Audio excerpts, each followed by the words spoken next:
Welcome to the Musings of Jessica Marie. The love of my life will be turning 26 tomorrow. It'll be our 6th time celebrating his birthday together, and I vividly remember each year.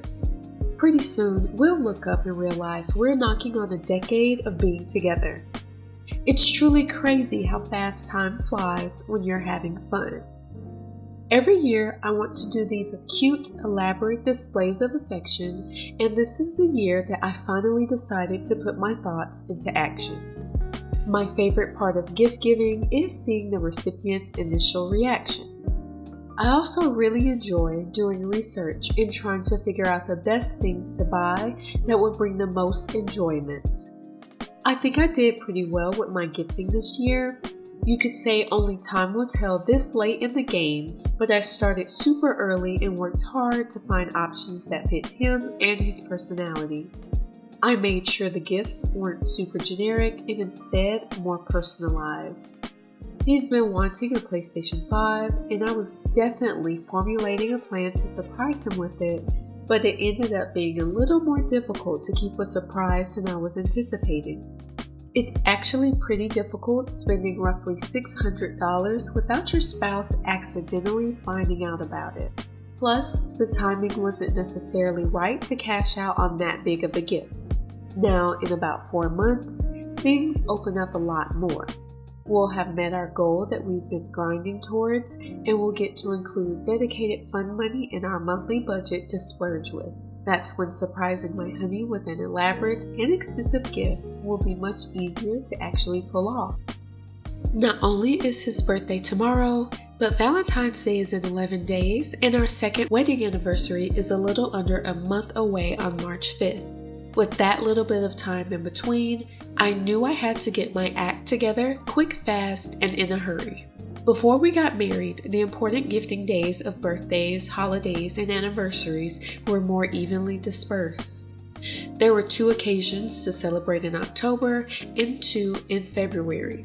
Now that our wedding anniversary is in March though, it's low-key a marathon to make sure I don't drop the ball in getting him things he really enjoys and appreciates for each special event. He gave me a good number of topics and options to work from, which is so vital in making sure I buy things he likes. I have a secret hiding spot in my home where I can stash random items until I'm ready to present them in a gift bag or wrap them in a beautifully crafted bow. As it is now, our home has a decent amount of hiding spots, which will definitely come in handy once I'm playing Santa Claus and wrapping all the gifts on Christmas Eve. Truth be told, it's so difficult for me to keep the secret. Ever since I started buying things, I'm really excited for the festivities to begin just so I can share his gifts. It fills me with such joy to just have a surprise to look forward to. I try my best to not give him any hints on the gifts either. While he might see me get a package out of the mailbox, I make extra sure to remove the shipping label that shows the address where it came from so I don't give anything away. Even though he always says he doesn't want anything, I think it's important to shower him with things that he likes, needs, and just doesn't want to buy himself. He goes above and beyond for our family, and the least I can do is make sure he feels well appreciated and loved. Life is already incredibly difficult, so I try my best to be his peace and help alleviate as much stress as possible. He literally supports everything that I do, and he's always there to help me if I ever need it. He picks up my slack and keeps our household running incredibly efficient. When it's time to celebrate, I want to make sure I go above and beyond to show him how much I care and appreciate him. And before we even get started, no, I haven't always been this focused on making sure he feels appreciated.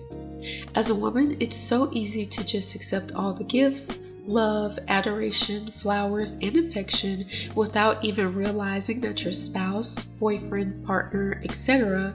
wants to feel appreciated too.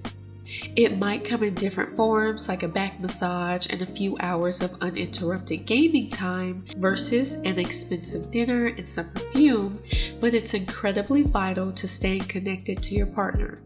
One of the best things about growing up and becoming an adult is being able to create the life you've always wanted. Once we grow up, we often try to experience things that we weren't able to when we were younger. For me personally, this shows itself in my desire to go above and beyond for celebrations. I usually don't do much for my birthdays because I don't want to be disappointed.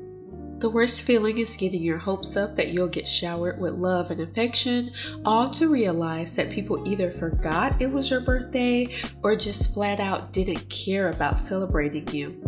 To mitigate those bad feelings, I usually just stay low, keep things super low-key and easy, and treat it like it's another day. I always thought I'd break that routine with my kids because part of the joy of actually being a kid is celebrating the lighthearted aspects of life. Since we're still a couple years away from that time in our lives, I'll instead just get into my bag by celebrating Chris first. I like making a big deal about surprises just to keep life from getting monotonous and too serious. You'd be surprised just how far that extra effort goes in nurturing a relationship. If you enjoyed this episode, let me know by giving this video a thumbs up, leaving a comment, and subscribing to my channel. I'll see you in the next episode. Signed, Jessica Marie.